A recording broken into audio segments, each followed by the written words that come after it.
Alhamdulillah wassalatu wassalam ala nabiyyina Muhammad sallallahu alayhi wa sallam. Assalamu alaikum wa rahmatullahi wa barakatuh. Bienvenue sur cette vidéo. Inch'Allah, aujourd'hui, nous allons apprendre ensemble, pas à pas, comment faire l'odo, les ablutions, comment le prophète sallallahu alayhi wa sallam faisait exactement les ablutions bi'idnillah. Donc, ça va être simple. Restez bien jusqu'à la fin de la vidéo parce que vous allez comprendre aussi à la fin quelle est la différence entre l'odo, les ablutions obligatoires, d'accord, et l'odo al-kamil al-mustahab alladhi fa'alahu Rasulullah sallallahu alayhi wa sallam. L'odo dont le prophète sallallahu alayhi wa sallam a fait. Si c'est la première fois que tu te retrouves sur cette vidéo, n'hésite pas à t'abonner à la chaîne et à activer la cloche pour recevoir toutes les nouveautés. Au fait, je me présente, je suis Hamid, je suis le fondateur de la chaîne Comprends ton dîn, une chaîne qui a pour but de faciliter la compréhension de notre noble religion, ensemble, vous et moi. Donc, on commence tout de suite par l'odo. Tout simplement, l'odo, qu'est-ce que ça veut dire déjà? L'odo en langue arabe, dans la linguistique, c'est min al-wada, c'est-à-dire la clarté, la propreté. Très bien. Par contre, il a une définition juridique. Et la définition juridique, c'est le fait de se laver, le fait de se purifier, d'accord, et de purifier certains membres de notre corps, parfait, pour pouvoir faire la prière ou bien faire des adorations dont l'odo est nécessaire, d'accord. Donc ça vient, les ablutions, ça vient du verbe abluer, et c'est une toilette rituelle. Et les ablutions, il faut que vous sachiez, il y a les ablutions humides, donc celles qu'on va utiliser aujourd'hui avec l'eau, et les ablutions sèches, qu'on verra dans une autre vidéo, où on utilise la terre ou la pierre, et ainsi de suite. D'accord? Donc on va commencer aujourd'hui, les ablutions selon la sunna du prophète sallallahu alayhi wa sallam. Donc la première chose dont on a besoin, c'est l'intention. Donc les actes ne valent que par les intentions. Et généralement, si on est dans une salle de bain, on est là pour se nettoyer, on a l'intention de faire la prière, donc on a l'intention. D'accord? Et l'intention, elle est dans le cœur, on n'a pas besoin de la prononcer, on ne va pas dire j'ai l'intention de faire l'odo. Non, l'intention, elle est dans le cœur, tu n'as pas besoin de la prononcer. D'accord? Ensuite, on dit Bismillah, ça fait partie des recommandations. Et ensuite, on va se laver les mains 3 fois. D'accord? Et ici, les mains, regardez, dans la langue arabe, c'est al-kaf. Donc ça va être de ici à ici. D'accord? Écoutez bien parce que vous allez voir, après, ça va être différent. Donc d'ici à ici, on va se laver 3 fois les mains. Et voilà. Et on essaye de bien passer les mains entre les doigts. 1 fois, 2 fois. Et là, le fait de le faire 3 fois, c'est recommandé. C'est la sunna. D'accord? Voilà. Et aussi, le prophète sallallahu alayhi wa sallam, quand il faisait l'odo, il utilisait le minimum d'eau. Il a été rapporté dans des hadiths, il utilisait un moud. Un moud, c'est voilà, une poignée entière d'eau. Par exemple, c'est ça un moud. Regardez. D'accord? Voilà. Ça, c'est un moud. Donc, le prophète sallam faisait l'odo avec un moud. Donc, les personnes qui laissent couler l'eau pendant 30 secondes, une juste pour prendre un peu d'eau, mais déjà dans un premier temps, c'est beaucoup d'israf. Et dans un deuxième temps, vous allez éclabousser votre salle de bain, votre épouse ou votre maman ne va pas être contente. D'accord? Donc, on avait dit, la sunna, c'est se laver les mains 3 fois. On a lavé ses mains 3 fois, parfait. Ensuite, dans le Coran, qu'est-ce qu'il nous dit Allah subhanahu wa ta'ala? De se laver le visage, d'accord?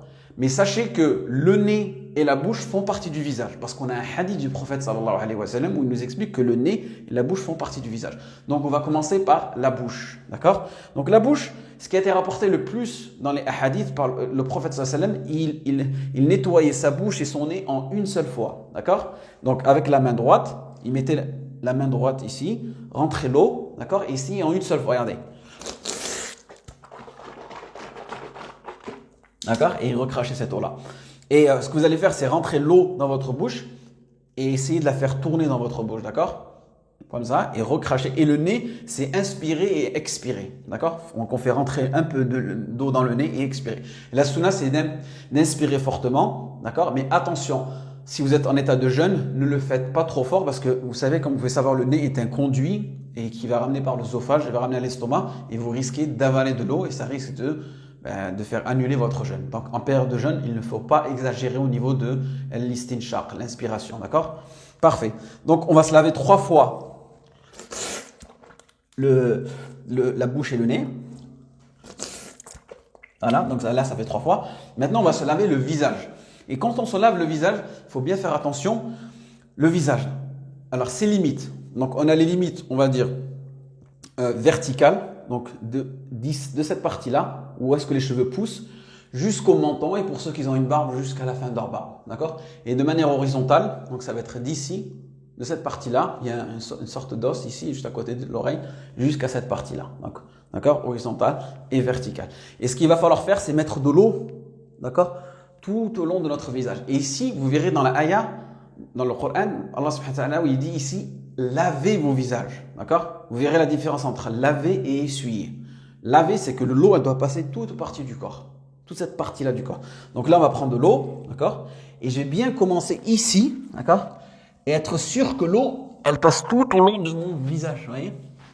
Parfait. Pour les personnes qui ont une longue barbe, la sunna, c'est de passer les doigts entre la barbe, d'accord? Pour être sûr que que la main, elle passe, d'accord? Et ça, on va le faire 3 fois.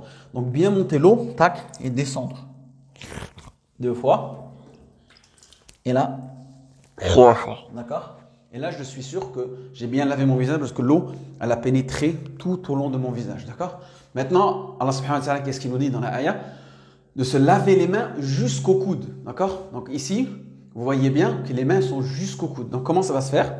Donc jusqu'au coude, donc faites attention à beaucoup de personnes qui mettent leur coude ici, qui s'arrêtent. Là non, votre dos il n'est pas valable. Il faut bien pousser juste derrière, d'accord? Qu'on voit bien que le coude soit bien imparti. On appelle le coude tout simplement parce qu'on s'accoude dessus, al-mirfaq, d'accord? Vous allez faire ça dans les 2 sens. Et ici, bien commencer par le bout des doigts, d'accord? Le bout des doigts. Et ici, vous voyez la main, ici, dans cette situation-là, elle commence des phalanges jusqu'au coude. Le coude inclus, jusqu'au. Donc, on va faire ça. Voilà.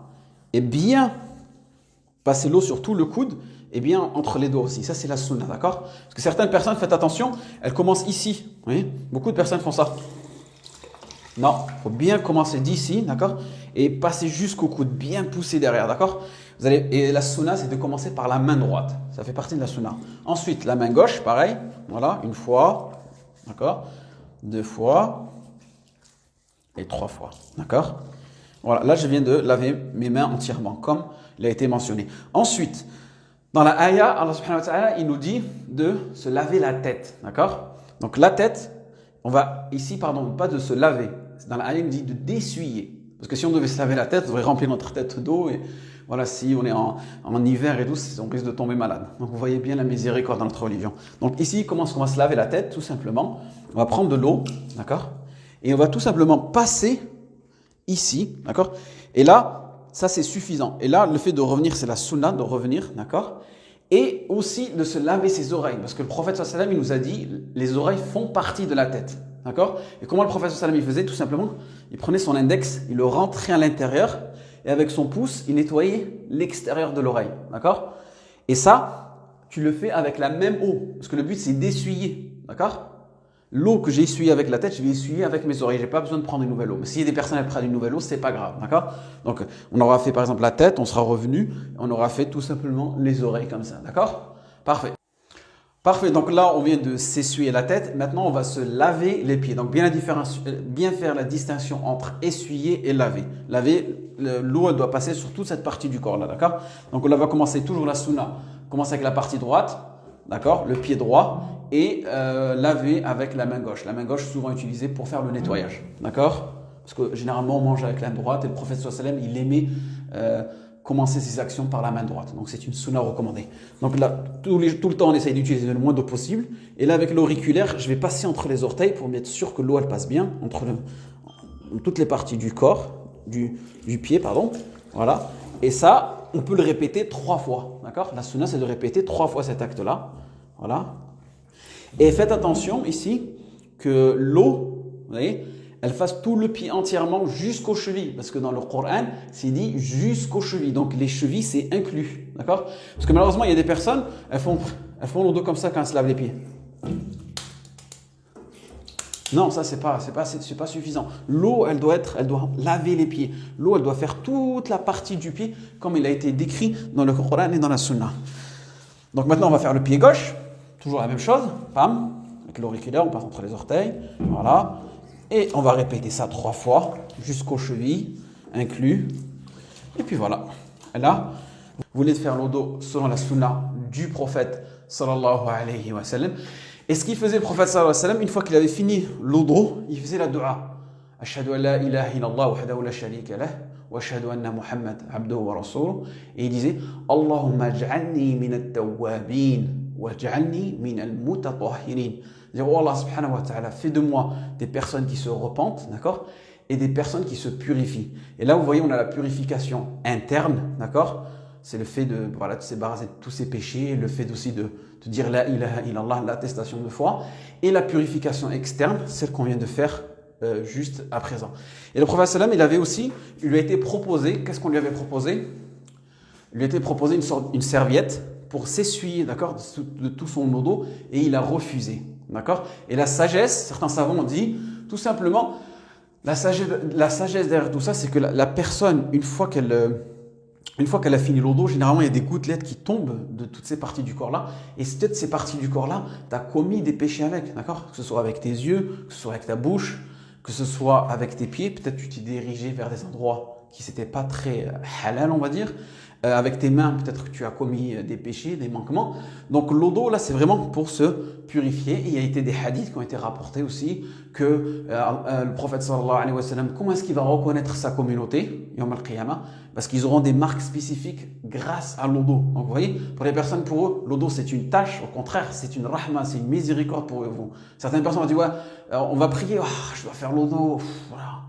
Vous voyez? Maintenant, on a vu l'eau d'eau recommandée, d'accord? Maintenant, on va voir l'eau d'eau obligatoire pour que vous fassiez bien la distinction entre la sunna, d'accord, qui est l'eau d'eau complet, et l'eau d'eau obligatoire, on va dire l'eau d'eau minimale, d'accord? Donc, si on se réfère seulement à la aya, d'accord, et ce dont les savants sont tous mis d'accord, par précaution, ce qu'il faudra faire, tout simplement, donc la niya, c'est toujours dans le cœur, tu n'as pas besoin de dire bismillah, tu n'as pas besoin de laver les mains de cette terminologie-là, al-kaffayn, tu n'as pas besoin de les laver, parce que tout à l'heure c'était dans la sunna, parfait. Par contre, Allah subhanahu wa ta'ala, il dit, si vous vous levez pour faire la prière, lavez vos visages, d'accord? Donc ici, on va commencer avec le visage, vous voyez, on ne commence pas avec les mains. Donc le visage ici, et comme je vous ai dit, par précaution, avec les différentes khilaf qui peuvent avoir entre les savants, on va laver le nez et la bouche, parce que le nez et la bouche font partie du visage, d'accord? Vous avez d'autres savants qui disent le nez et la bouche ne font pas partie du visage, mais par précaution. Donc ça va être ça, une seule fois, d'accord? Le visage, une seule fois, d'accord? Et là, on va se laver les mains jusqu'au coude. En commençant par en haut, vous voyez, et là, les mains, vous voyez, on commence d'ici, on ne commence pas de là. Et on va tout simplement descendre ici jusqu'au coude, une seule fois, main droite. Si on commence par la main gauche, c'est pas grave. Voilà, une seule fois. Voilà, ça c'est l'eau d'eau obligatoire, minimale. Ensuite, pareil, on va s'essuyer la tête une seule fois, directement aux oreilles, intérieures, extérieures.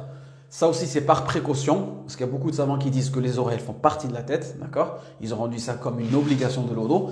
Et se laver les pieds une seule fois. Voilà. Le pied droit, le pied gauche. Voilà. Là, j'ai pas besoin de faire la dua, d'accord? Et puis voilà, là, mon eau d'eau obligatoire, al-mujzi, comme ils disent les fuqaha, les juristes, là, c'est suffisant. Et là, tout simplement, voilà, je peux aller prier. Et puis voilà.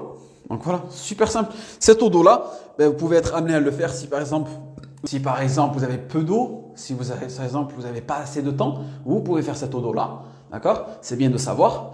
Donc le but réellement de cette vidéo, c'est que vous puissiez faire la distinction entre l'eau d'eau, donc les ablutions humides qui sont obligatoires et celles qui sont surérogatoires, c'est ce que le prophète sallallahu alayhi wa sallam a fait.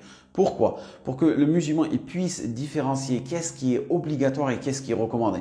Car il y a certaines personnes, qu'est-ce qui se passe? Elles font des actes recommandés, elles pensent que c'est des actes obligatoires. Donc lorsqu'elles oublient ces actes-là durant leurs ablutions, ce ne sont que des actes recommandés, elles pensent que leur eau d'eau est invalide. Et l'inverse, il y a des personnes, elles ont des manquements envers les actes obligatoires en pensant que c'est des actes recommandés et malheureusement elles ne le savent pas, leur eau d'eau peut être invalide. Donc c'est vraiment ça le but de cette vidéo et aussi vous exhorter, vous conseiller toujours à essayer de pratiquer la sunna du prophète sallallahu alayhi wa sallam selon la mesure du possible, selon la capacité du musulman, toujours essayer de faire les actes recommandés. Inch'Allah, dans différentes vidéos, je vais traiter différents sujets, le waswas durant l'eau d'eau, les erreurs courantes dans l'eau d'eau, les grandes ablutions, pareil, les grandes ablutions al-mujzi, al-kamil, les grandes ablutions obligatoires, les grandes ablutions recommandées. Wa faqallahu jami'a lima yuhibbu wa yarda. Wassalamu alaykum wa rahmatullahi wa barakatuh.